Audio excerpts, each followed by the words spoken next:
Bonjour, dans cette vidéo, je vais vous présenter comment traiter des données de MSW2D avec le module Surface Plus de GeoGiga. Donc quand on ouvre GeoGiga, on a accès aux différents modules. Là, on va travailler avec Surface Plus qui permet de traiter des données de MSW, MSW2D, de REMI ou aussi de passif 2D, ESAC, ce genre de choses. Le but, ça va être d'obtenir une courbe de dispersion ou plusieurs si on a du MSW2D par exemple, et donc après de les modéliser. Donc là, on lance Surface Plus. On va faire File et on va faire Import Seismic. Ok, donc là le but ça va être de venir avec Add, de charger tous nos points de tir pour notre MSW2D. Open. On peut définir, donc là c'est de l'actif, on a fait MSW2D, mais c'est là qu'on définira si c'est du passif RMI en linear array ou si c'est du passif 2D pour des actes par exemple. Donc voilà, là je vais mettre mes fichiers dans l'ordre, tac, donc là j'ai le nom du fichier, ensuite le numéro de tir, la position du tir selon l'axe X, la position du premier géophone et l'espacement intergéophone. Donc souvent au numéro de tir, j'aime bien mettre un numéro incrémentiel, donc je peux faire 1, 2, 3 par exemple, là je fais ça, assign extrapolation, et puis lui il extrapole automatiquement les numéros de tir, donc on a un 72. Là par exemple les tirs c'était tous les 4 mètres, donc là si je faisais par exemple moins 1, 3 et extrapolation, lui il ferait plus 4 à chaque fois, automatiquement. Là, j'ai la position du premier géophone qui va varier à chaque fois que j'ai déplacé mon profil. Donc là, on voit bien qu'on a fait 6 tirs par profil et puis après on a déplacé le profil. Et puis là, l'espacement intergéophone. Donc ça, une fois que la géométrie est bien définie, alors là, elle était déjà définie dans les fichiers, mais sinon on peut la définir là avec l'extrapolation comme on a vu. On va pouvoir vérifier la géométrie ici avec View, et là on peut voir si ça correspond bien à ce qu'on a fait sur le terrain avec la distance et le numéro de tir. Donc voilà. Donc ça, quand c'est tout bon, on va pouvoir integrate and load. Ok. Donc là, on va pouvoir integrate and load. Et lui va sauvegarder tous ses tirs dans un fichier unique all.segway qui va tout contenir ainsi que la géométrie. Comme ça, on aura juste à appeler ce fichier si besoin pour ouvrir tout ça sans avoir à redéfinir la géométrie. Donc là, je fais integrate and load. Ok. Donc là, on se retrouve avec tous nos fichiers de tirs. Je trace record list. Donc là, je peux voir tous les tirs qui sont rangés. Je peux zoomer aussi dessus si besoin. Et la première chose à faire, en fait, ça va être de définir des zones sur lesquelles on va calculer notre courbe, notre spectre de vitesse de phase. Ok, donc là, ce que je vais faire, c'est gathers, build common zone gathers. Donc là, il me remet ma géométrie. Ok, et le but, ça va être de définir des zones sur lesquelles je vais calculer un spectre de vitesse de phase, essayer d'y pointer une courbe de dispersion, l'inverser, obtenir un profil DVS pour chaque zone. Et ensuite, modéliser ces profils DVS entre eux pour avoir une sorte de cross-section 2D, quoi. Alors, comment on construit ces zones? Là, en général, déjà, on va prendre toute la longue, on va commencer du début à la fin de la mesure, donc là, de 0 à 3 cm. Et puis ensuite, alors moi, ce que je considère toujours, c'est qu'il faut bien se rappeler que la première hypothèse que l'on fait quand on inverse une courbe de dispersion, c'est que les couches sous mon profil soient tabulaires, donc géométrie 1D. Ça, c'est la première hypothèse et c'est une condition sine qua non pour l'inversion. Donc ça, il faut toujours bien le prendre en compte, donc c'est-à-dire que ça va aussi calibrer un peu sur quel pas on va faire un peu notre spectre. Donc moi souvent de manière générale j'aime bien faire un spectre sur toute la longueur de mon dispositif, donc utiliser tous mes géophones. Donc là par exemple ça va être une longueur de 48 mètres. Okay. Et puis je vais déplacer cette fenêtre sur un demi-dispositif. Donc là dans ce cas-là c'est 24 mètres pour moi. Okay. Donc je peux si besoin réduire, par exemple faire tous les 24 mètres et un déplacement de 16. Donc là, je vais vraiment augmenter le nombre de zones pour calculer les spectres. Alors la question, c'est vraiment d'être en lien avec la longueur du dispositif, la condition tabulaire, et puis le fait que si je réduis la zone, je vais aussi utiliser moins de géophones. Donc souvent, j'ai des specs de moins bonne qualité, et puis j'ai aussi forcément, si je réduis le nombre de géophones, je visualise des longueurs d'onde plus courtes, donc j'ai des ondes de plus haute fréquence, donc j'ai une profondeur d'investigation moins importante. C'est pour ça que souvent, il vaut mieux optimiser la profondeur maximale et on va utiliser l'ouverture maximale de notre profil, qui dans ce cas-là est 48 mètres. Okay. Et une fois que ça c'est fait, je peux, donc là, moi, comme je dis, souvent je décale de la moitié du dispositif, donc dans ce cas-là, 24.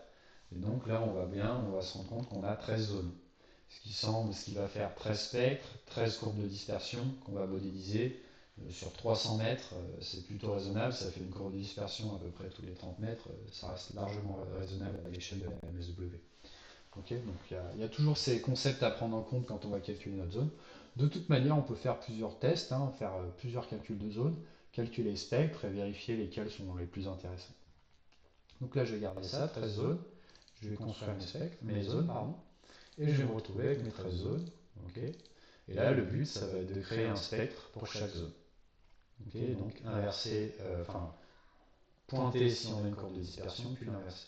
Donc là, pour ce cas-là, je vais aller dans dispersion. Pardon, je vais faire trace avant et je vais faire pic. Et là, on va pouvoir ouvrir le module de dispersion. Et là, on va faire settings. Donc là, je vais définir les paramètres pour calculer mon spectre de vitesse de phase. Donc souvent, on va être en fréquence vitesse. Et puis, le plus important, c'est la fréquence maximale à laquelle on veut calculer notre spectre. 30 Hz, ça c'est plutôt raisonnable. 30-40 Hz, plus haute fréquence si vraiment on travaille dans des très hautes vitesses et puis en proche surface. Je vais appliquer ça et puis je vais cocher Auto Update Spectrum, comme ça il va me calculer le spectre automatiquement quand je passe d'une zone à l'autre. Ça c'est important de le mettre quand on a plusieurs points de tir. Et là je ferme. Donc là je vais me retrouver avec un spectre par zone calculé. Ok. Et alors pour la visualisation du spectre, je peux aller dans Dispersion Spectrum Display.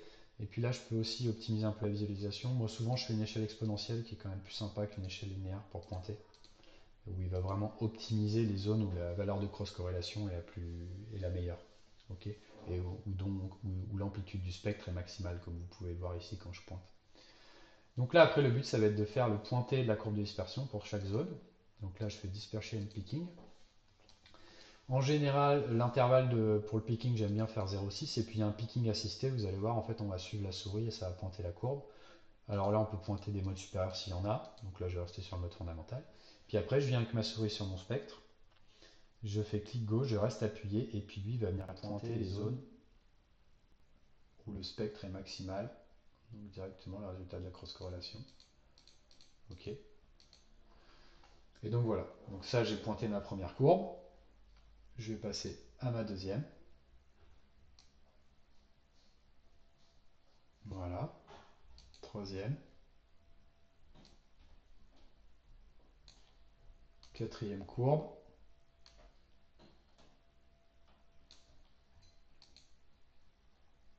Cinquième courbe.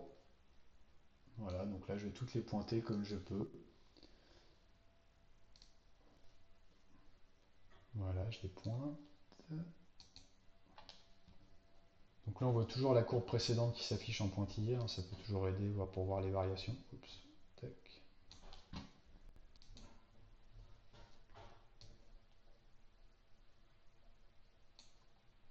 Une petite inversion bizarre. Donc là on peut voir que on a par exemple, c'est rare qu'on ait de l'info sur toutes ces courbes en dessous de 4 Hz. Hein. On n'a vraiment pas beaucoup d'infos à chaque fois, on doit avoir une interface qui bloque un peu la dispersion des ondes. C'est difficile d'avoir plus d'infos. Alors si on a un point qui ne nous convient pas, on se met dessus, on fait clic droit, ça le supprime. Bon là je fais rapidement pour la vidéo, hein, mais après le but c'est de prendre quand même un peu de temps pour essayer de bien la pointer, surtout en basse fréquence.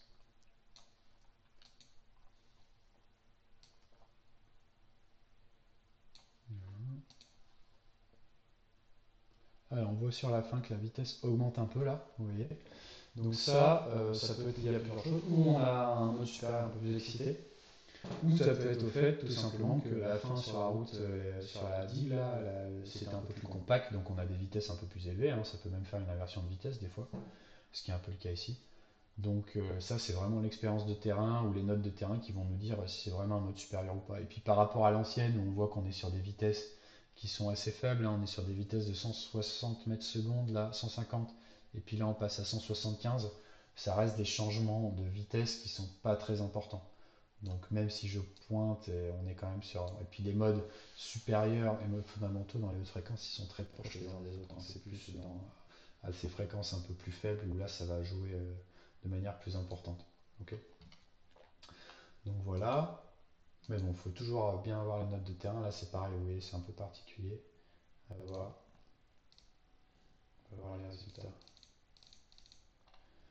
Voilà, de manière générale, en dessous de 4 Hz, on a très peu d'infos. Donc là, à chaque fois, on a bien notre pointé qui se met dans la courbe au milieu. Là, au milieu, on a la vitesse de phase des ondes de Rayleigh, puisque là, on avait des géophones verticaux. Et puis directement, la profondeur, c'est la longueur d'onde divisée par 2. Donc la longueur d'onde des ondes de Rayleigh, enfin, de toutes les ondes, c'est leur fréquence divisée, leur vitesse divisée par la fréquence. Okay, et qu'on divise par 2 pour avoir une profondeur d'investigation estimée. Donc voilà, une fois que j'ai fait tous mes pointés, là, je peux ensuite les inverser. Donc je fais close, inversion, select. Là, je vois toutes mes différentes zones. Ok. Et là, ce que je vais faire, c'est directement invert all. Je vais faire un modèle initial qui va être automatiquement construit en fonction de mon pointé. En fait, il va prendre directement la longueur d'onde divisée par 2 et les vitesses de phase calculées. Et là, il va m'inverser chaque courbe. On va voir à chaque fois l'erreur RMS qui diminue. Bon, les courbes étaient assez simples, donc je pense qu'il n'a pas trop de mal à les fitter, à les modéliser.